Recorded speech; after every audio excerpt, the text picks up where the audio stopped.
What's going on, world? Welcome to another edition of the Black Mental Health Podcast. I'm your host, Reg. Joined today with me is another very, very important and special guest. Should I call you doctor yet? Yes, I'm Dr. Listen, you probably wanted to wait, but Dr. Alixis Rhodes. And the way I'm gonna try to see you will never remember this, but I remember when I first got to college. You were sitting on the balcony. We had just moved. Actually, no, it wasn't when I first got.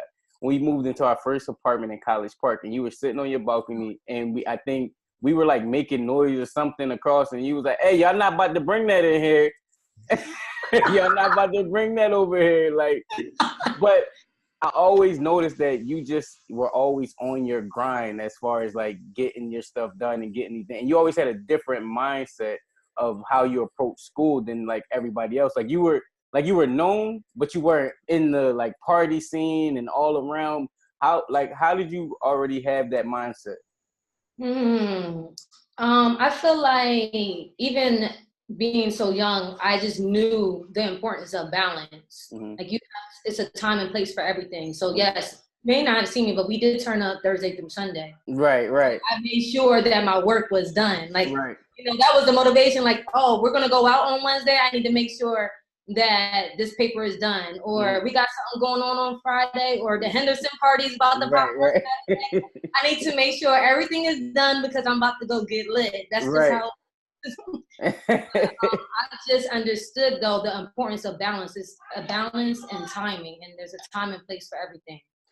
And you were one of the few people, like actually, if not the only person that I knew that I could actually, after you graduated, that I could actually like call and talk to about writing a book, because I was in the process of writing my book, which I'll talk about way later in another episode. But I was in the process of writing my book, and I was like, I don't know nobody that has a book. And then I was looking, and then I seen you promoting your book. I'm like, oh shit. And then you helped me out with an editor. You hooked me up. Like, I'm so thankful. What made you write the book? And like, because I know you went and traveled and you did a lot of things. Like, how did you get to that point? Like, what's the book about? Just explain your perspective on it. So my book is called The Road to Success, 31 Days of Self-Reflecting. And I didn't set out to write a book. But in 2014, when I was living in Georgia, like, I loved my job.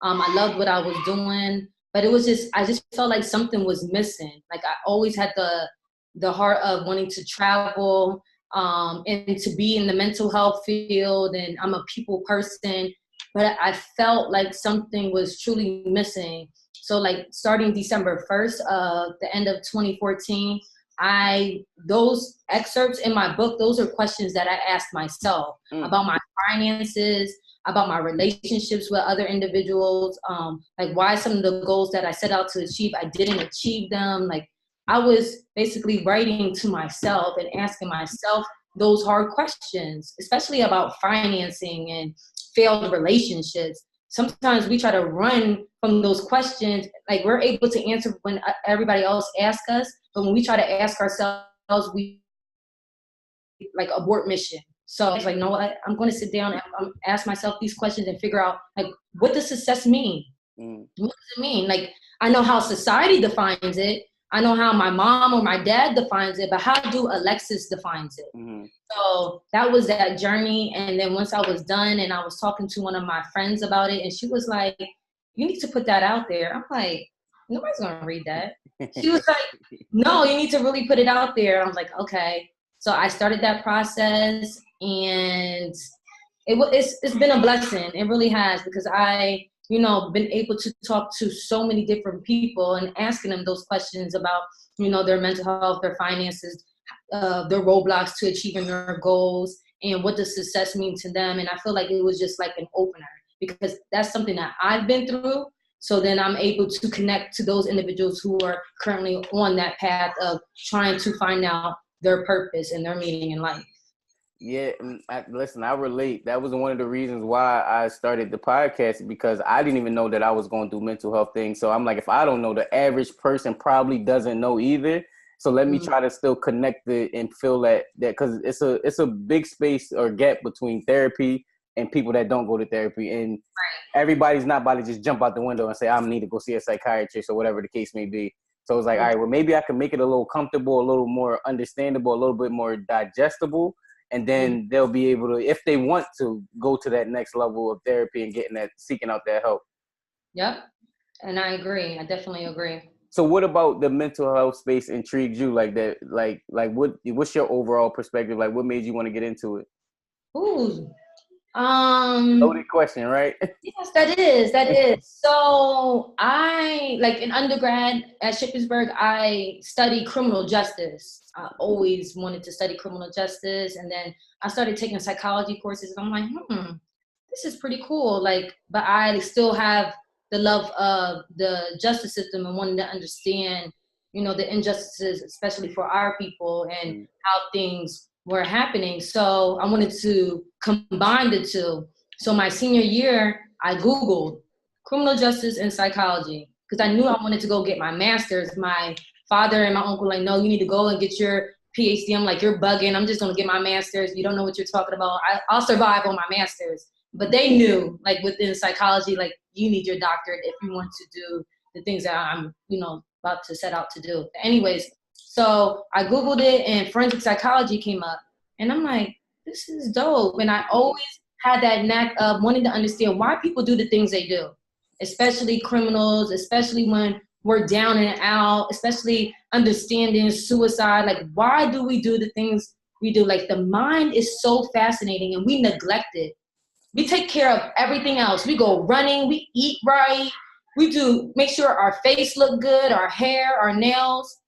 But what about the mind? Your mind and your brain controls everything. Everything. All that stuff fails. That's not exactly. If that's not working right, you're not working right. So it doesn't matter if your face is beat or if you have the newest J's, because if that mind ain't right, you're not right. So I wanted to understand why people do the things they do, why there's so many addictions, and I was drawn to that, especially growing up in my family. I seen people go through addiction, and I seen my mom and my dad have years of sobriety because they, beat the evilness of addiction, So that's what drew me because of where I came from and how I grew up. And I was like, you know what?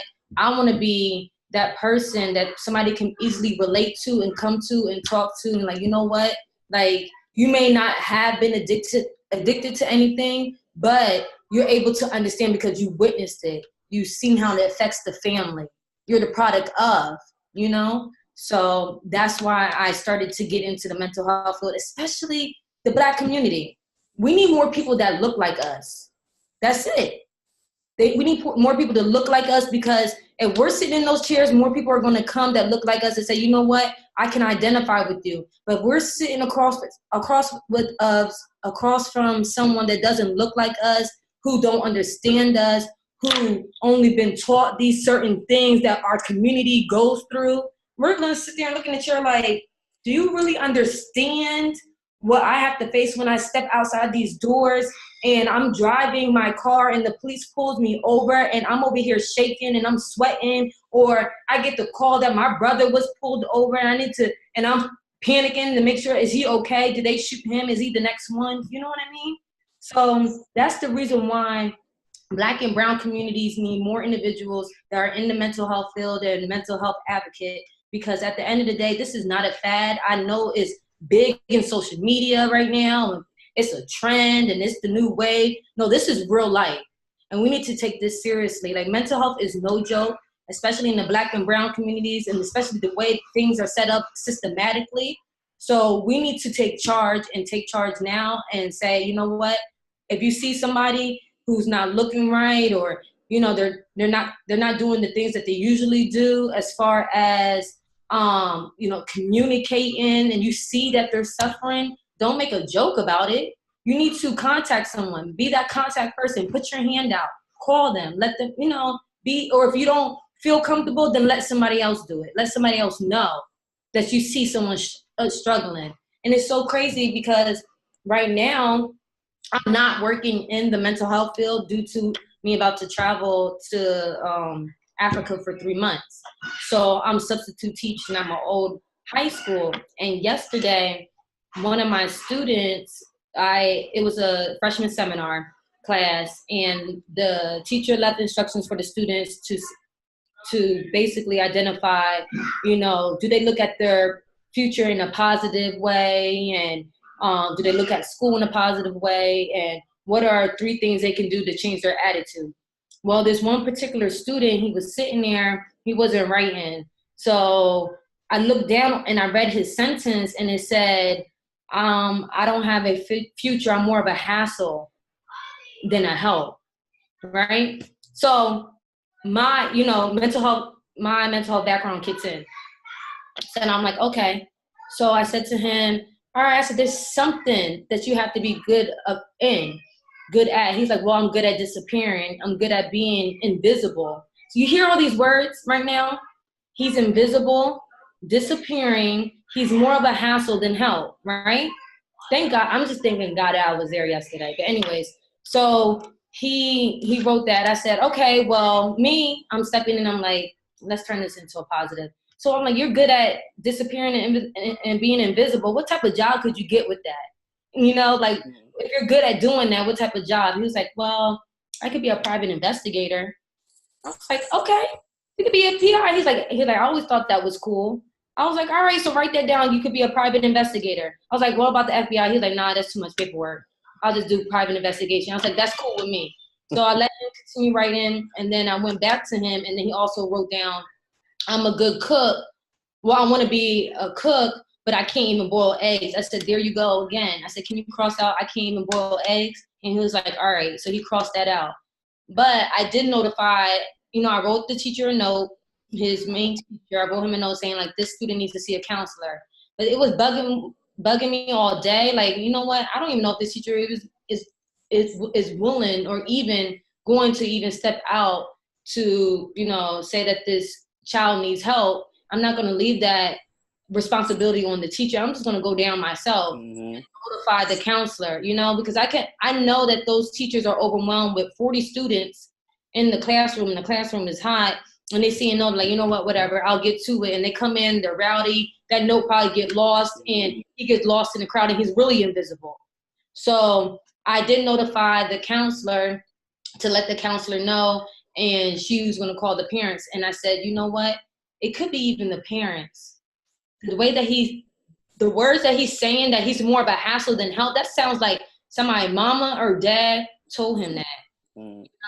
And I said, and the reason why I'm bringing this to your attention, because the words that he's saying right now, this is a cry for help, and he's on the brink of suicide, and he's probably thinking about or had tried. So I need somebody to follow up with this. I was like, I know I'm not the mental health counselor here, but I'm letting you know these are the trigger words, and this is a cry for help. Somebody who's even on the brink of or even tried to commit suicide. So I just, like, even though that I'm not in the role of a mental health advocate or the psychologist in the school, I'm still utilizing the tools that was given to me and the intuition and the things that were taught in my everyday practice. It's just, it's innate. It's something that I'm going to do, and I'm going to continue to do, to make sure that the people who feel like they don't have a voice, I'm their voice. That was one of the reasons why the podcast was, I'm not a therapist, but I can bring people on that they can talk about it, or I'm not there yet of like where I want to be, but I can use the tools, like you said, that I created, or the best way that I can, and be observational and be able to put that stuff out there, so that way you can digest it and be able to get it in that way as well. So I commend you for even taking the time out to go through that, because I know a lot of teachers and stuff in our communities, they don't know what to look for. You get what I'm saying? Because they never been through from our perspective. Like I just had another guy on the podcast, Aaron Muller, and he's a therapist. And he was talking about how when it's a difference when Black men come into his office, and he understands what it feels like to be pulled over, to have that nervous feeling, knowing your paperwork and everything is right, but you still feel some type of anxiety. I'm in the wrong. Right. So it's a whole different type of feeling. And because, like you said, it's not enough of us that look like us in these positions, them kids don't relate. And they got to be able to break it down. So it's like, no, that's not what he means.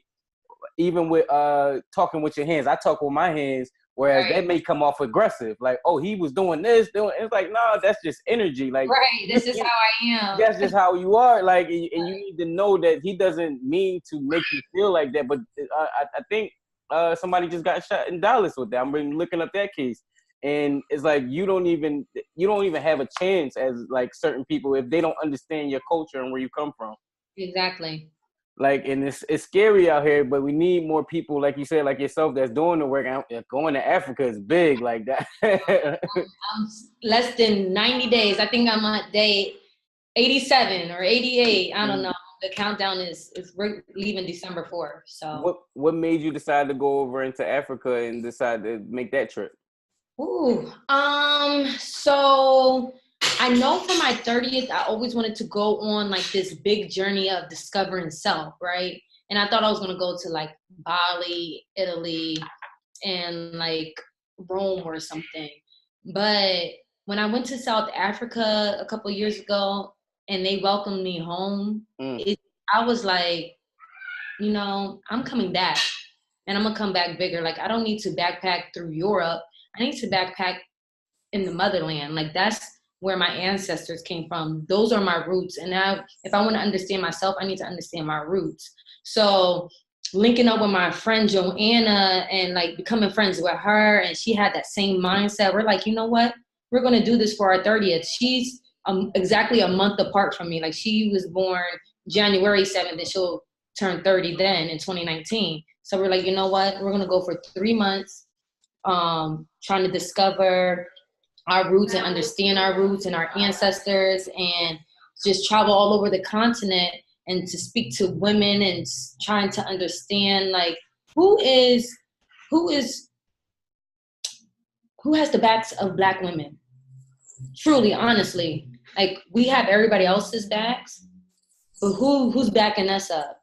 So, and we want to know what that looks like in the motherland. We want to know what it looks like here from, Black women from the African diaspora. So this journey is about self-discovery and also putting it out there for other people to want to be comfortable enough to go back to Africa and see, like, it's beautiful. Despite what you see on TV, I'm telling you, because I've seen just a little bit of it, that is beautiful, and they welcome us. So we're going on that journey December 4th, and I cannot wait because I know that it's going to change. It's going to change our perspective. It's going to change our whole life.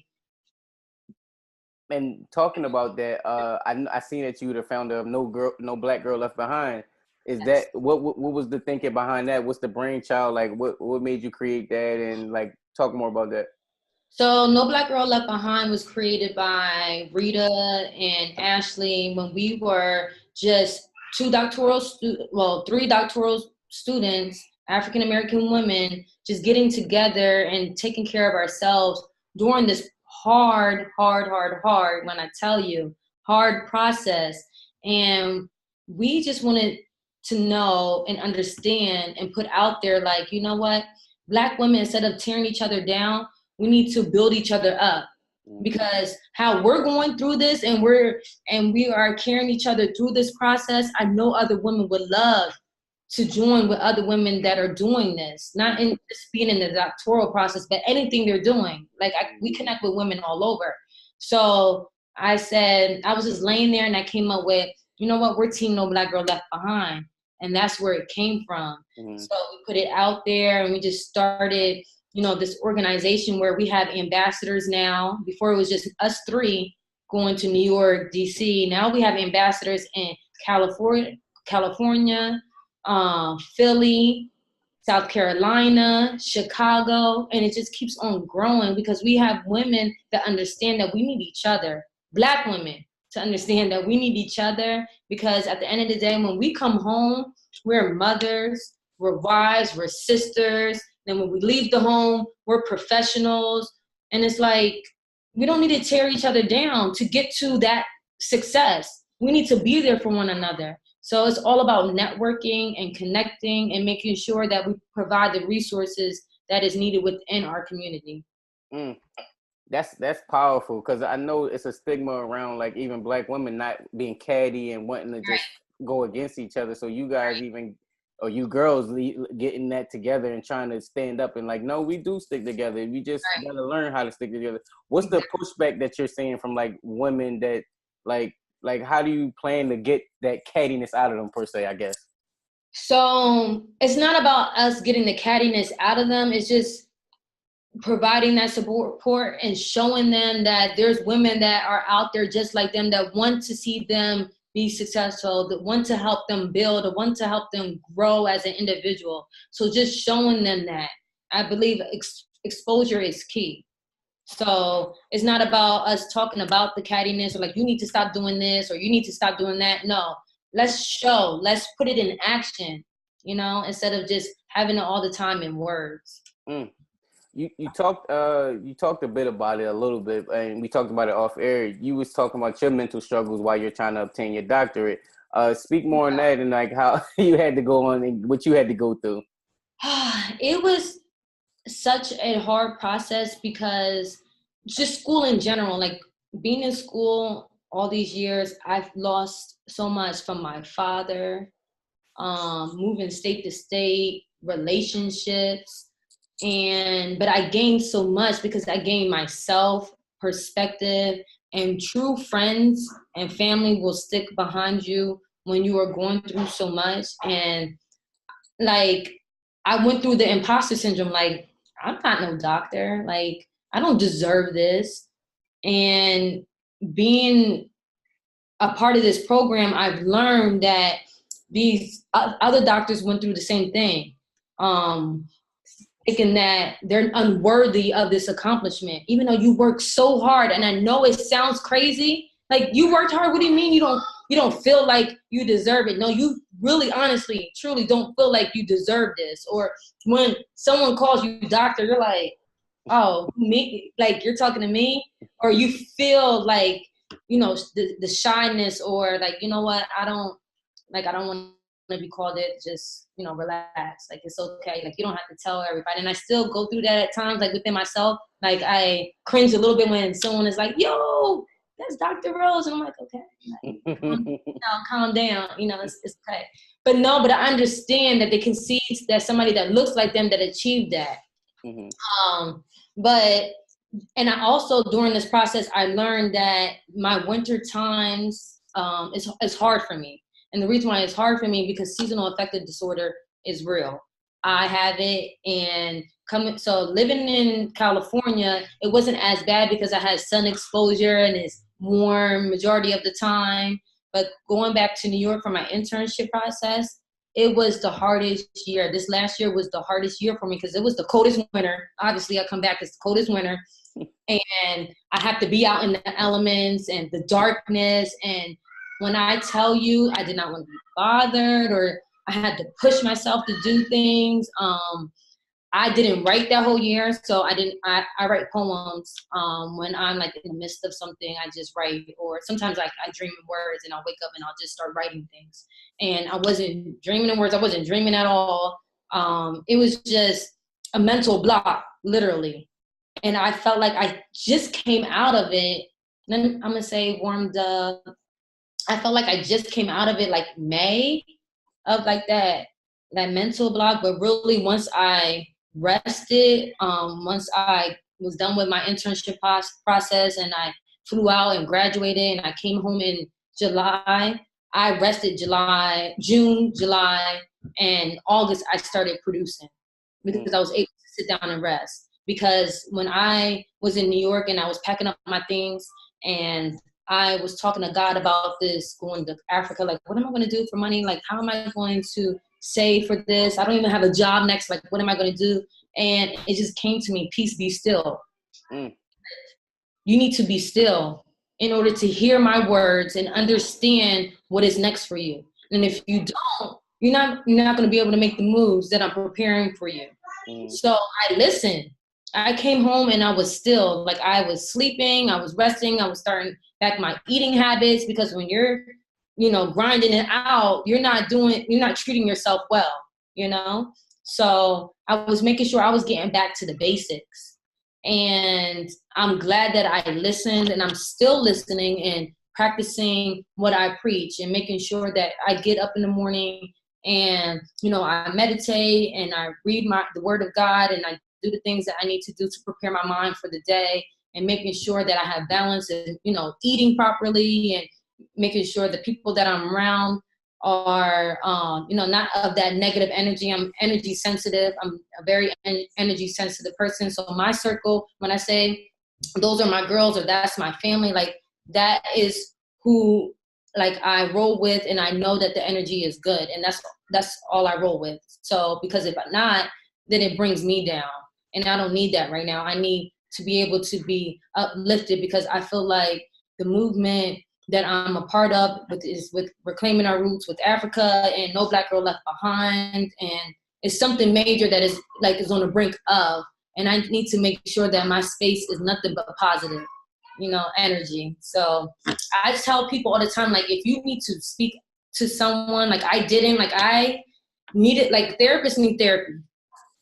Okay, therapists need therapists. And like when I was in Washington, D.C. for my master's program, I did go see a therapist once my father passed.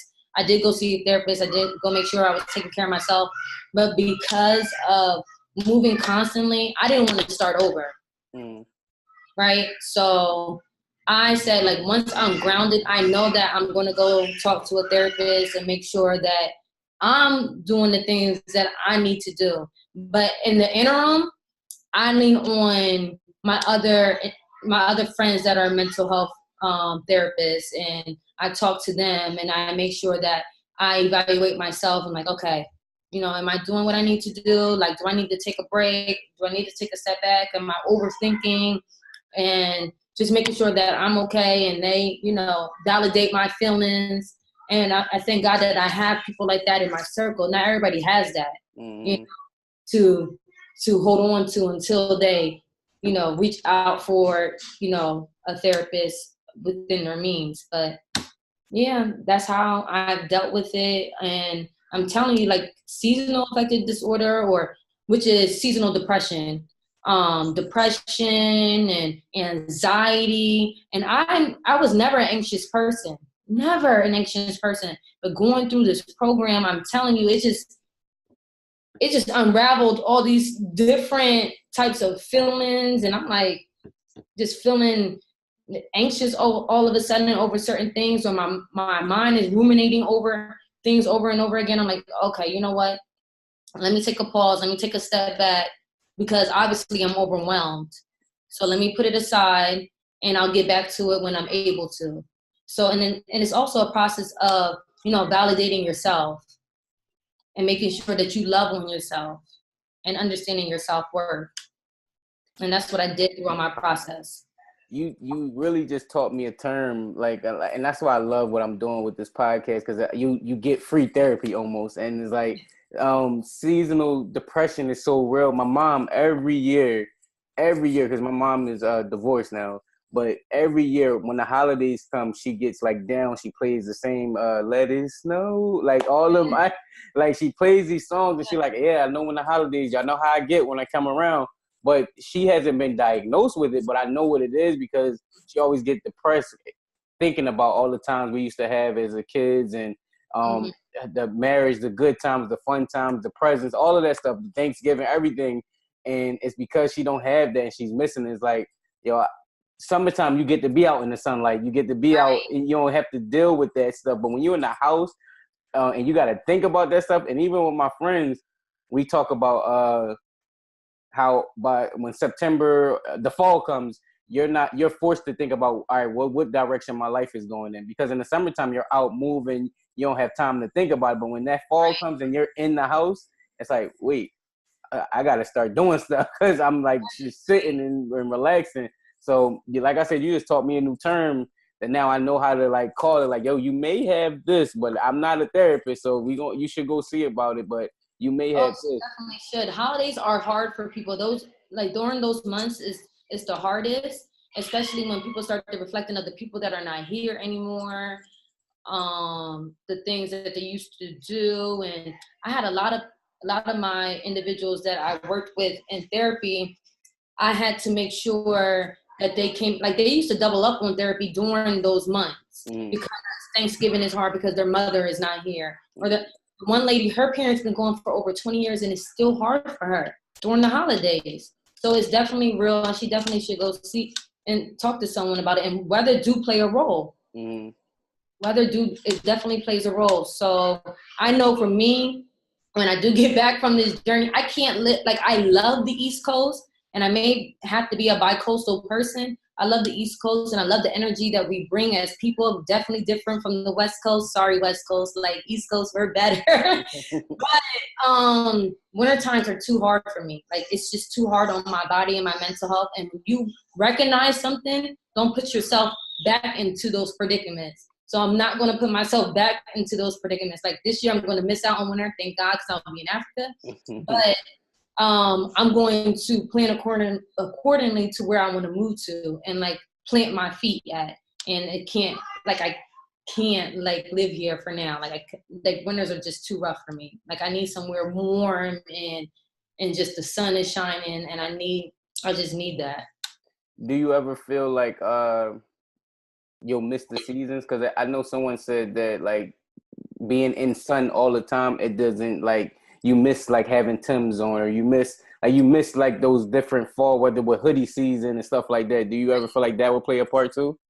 Well, in California, you do get to wear hoodies and boots and things of that nature. But I remember, it's funny that you asked that. I remember the one time, I'm like, when is it going, because it doesn't rain, like, a lot in California. I'm like, when is it going to rain? Like, enough with the sun. Like, I need a rainy day. Like, today is a rainy day, so I'm just, like, on chill mode and, get up and clean and light them candles. I'm just like, in California, like, when is it going to rain? Like, enough with the sun. So you do get that at times. Like, all right, like, we're not happy all the time. Like, that's not normal, Like, just to be running around and just feeling like, I don't know. But yeah, so that is real. People do miss the seasons, but I definitely will not miss the winter time. I was about to say something, but I forgot. I'll just go into the next question. One of the biggest struggles that I don't have anymore, is corporate America, where I wanted to get into this space of, like, talking about being an advocate, talking about mental health and stuff like that. But I almost was like, I'm gonna cut my dreads off because it might not be acceptable. But then I realized within myself, if I'm talking to a certain audience, I have to be able to appeal to that audience. And I'm like, I got to keep my dress to know, like, dreads already have a bad stigma. Oh, he was with dreads, he's a bad guy, da-da-da-da. It's like, no, actually, he's not. like I keep them. Do you ever feel like you representing the path that you are representing will deter certain, like, organizations from wanting to work with you? I feel it won't, because I'm authentic and I'm genuine, and I've worked with an array of populations. Okay. So I appeal to, like, I've worked with different sets of cultures, and I worked in the field of, when I was the only Black individual there, like, my clients were white, majority, white, and I was me. And I feel like people should not change who they are. You need to be authentic. And if you change who you are and you try to appeal to that certain corporation or those individuals, then it's not real. Like, your work, you might as well not do the work. Right. And everybody draws to individuals that are authentic, and you have to stay true to who you are, and that's it. I'm going to stay true to who I am. I love my nose ring, keep my nose ring in. This is me. I wear my head wraps, I wear, I wear cornrows, or I wear twists, or I wear my fro. This is who I am. So you don't worry about that. Listen, I'm there. I got that. I remember my question now. Kids, you were talking about being a substitute teacher. What are some of the things that you have noticed while being in these schools that is affecting these kids' mental health? Like, what have you been noticing from your end, that your diagnosis of the community by being in the schools? So far, I've noticed social media. It is a gift and it is a curse. Everybody want to be like this person on Instagram. You're in class, you want to Snapchat, but you do not want to write these 3 sentences I asked you. And I feel like technology, it brought us a long way, but is making us take a lot of steps back, because these children they're not social. Everybody is just in their phones. That's like an oxymoron, because they're on social media, but they're not social in person. No, they're not. Yeah, they're not social in person. And I read something that said that social media gives us the falsehood of thinking that we're connecting with each other, and we're not. We're just overly communicating. That's what it is. We're not, it's false connection. You may be on Wi-Fi, but you're not connecting. Okay, so, and that's what we need to understand and get out there, that we need to make sure these people, even as children, they're connecting on the ground of just playing with each other. Have play dates. Do people do that anymore? Nope. Get together and you have these kids posing for Instagram or doing certain things, and I'm just like, I just need kids to be kids. Right. Okay, and then another thing I've noticed with these children and their mental health, it starts at home. Are you paying attention to your child? Are you making sure that they're doing their homework? Are you listening to what they have to say instead of voicing your opinion on them? Are you voicing your judgments upon them? It's like, listen, be that open door, so that we don't see these, children jumping from buildings or hanging themselves. Like nobody was there and nobody cared enough. And that's what that child that I was working with, that's what the vibe that he was giving off, that nobody cared about him. But I showed him enough attention to say that I do. I care about your future. He didn't see a future. I can see a future. If you just give them that ounce of hope and just be that hope for them, it'll go a long way. So that's what I'm saying. Like, it's not enough. I feel like it starts at home. It starts at home. When I have conversations with people, I've noticed that it's kind of like it's a trickle effect where the parents' mental health is not in a good space, so the child mental health can't be in a good space. So it's like a trickle effect from family too. Like for example, with my dad, like I realized when I reconnected with him to build our relationship back up, it was that his mental health wasn't stable. His dad wasn't there. And it was just like a cycle. And it was like, all right, somebody got to break it and be the bigger person. Like I had to put my own feelings aside just so that way I don't have to have the same cycle with my sons. And it's a generational thing that keep happening.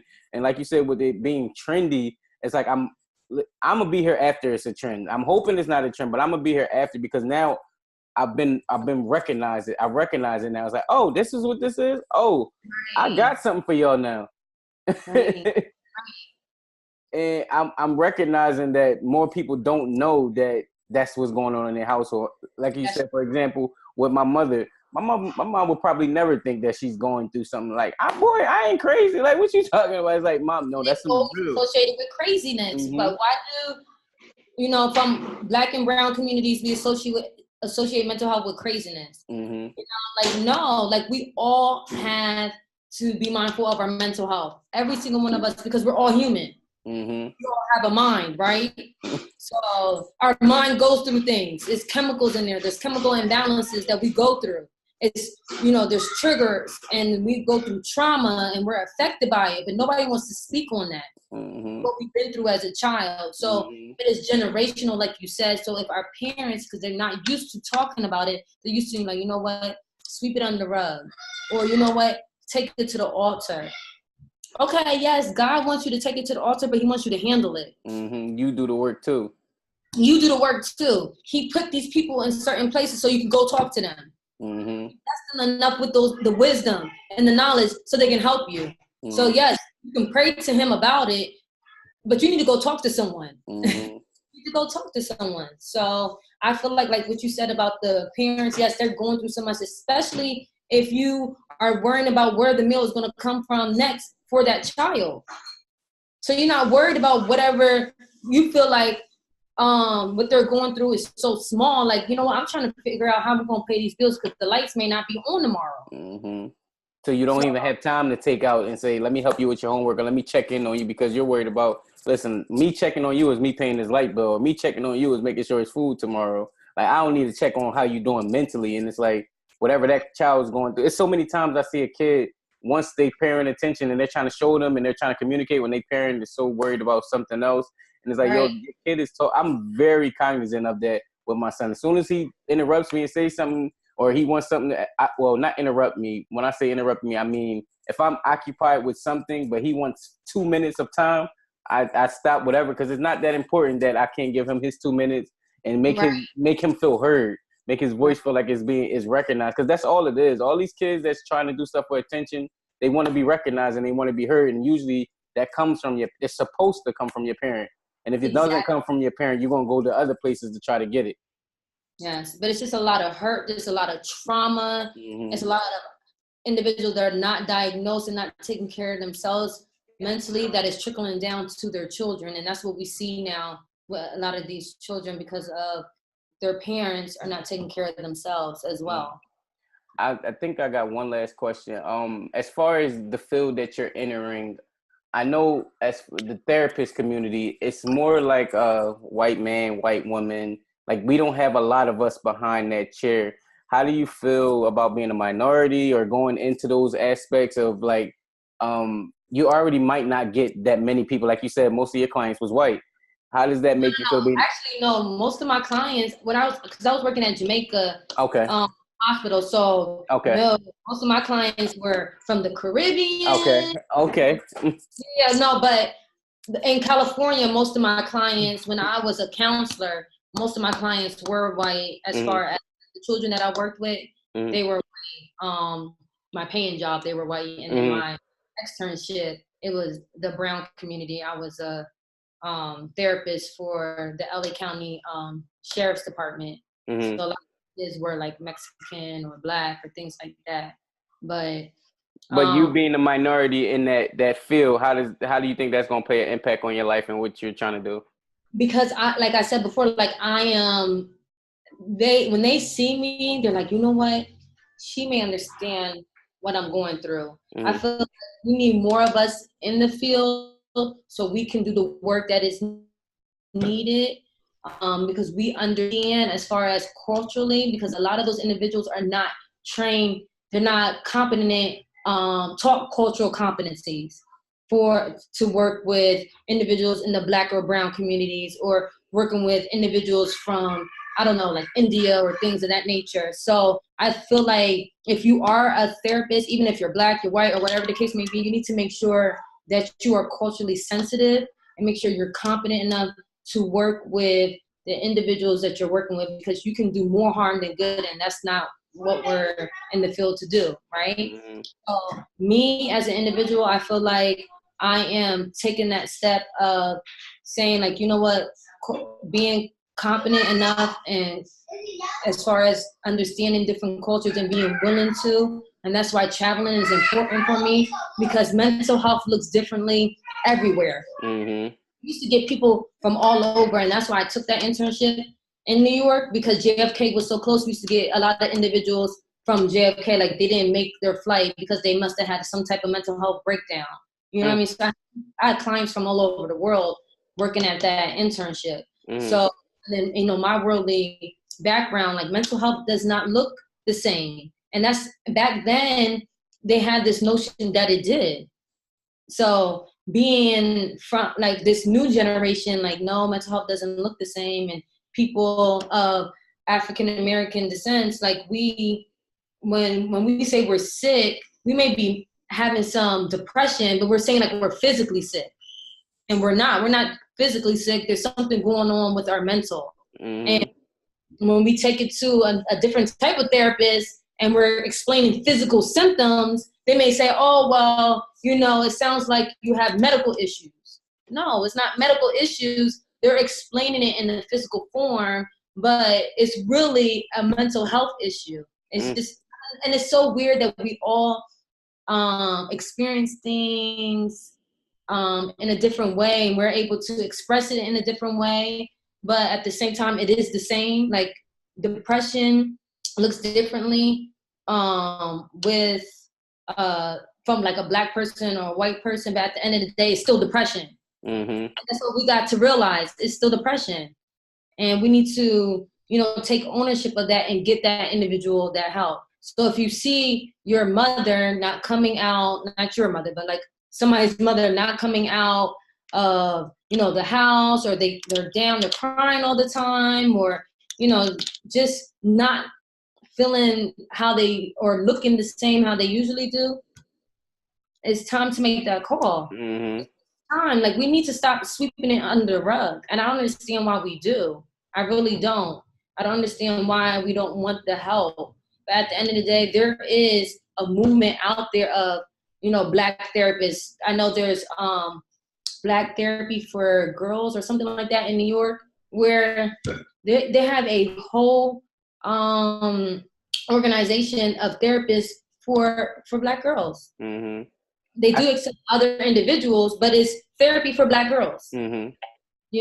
So we need to start, implementing these programs and organizations, or building these businesses to help our own. I had two questions. Now you gave me another question out of it. What is the because I'm from the islands. My family's from Antigua. What have you learned as I'm trying to formulate the question from their perspective? We know the African American experience because we went through it, but what does their mental health experience look like? Ooh. So I had a couple of individuals that came from like Jamaica. I had a lot of I don't know why it's slipping my mind right now, but a lot of individuals from the Caribbean. Mm-hmm. So number one, they don't want to. It's more shame to come to therapy for some reason. They don't want to speak to another individual about it. In which we all, I feel like, have that commonality with the shame of speaking to someone about what we're going through. I know a couple of the individuals that I worked with, it was a culture shock from back home to here, because they grew up more like the countryside and being free, and they feel more constrained here. Mm-hmm. And that was an adjustment for them. And then as far as like the physical symptoms, they would, like I said, that was the same. They would say, instead of like, I'm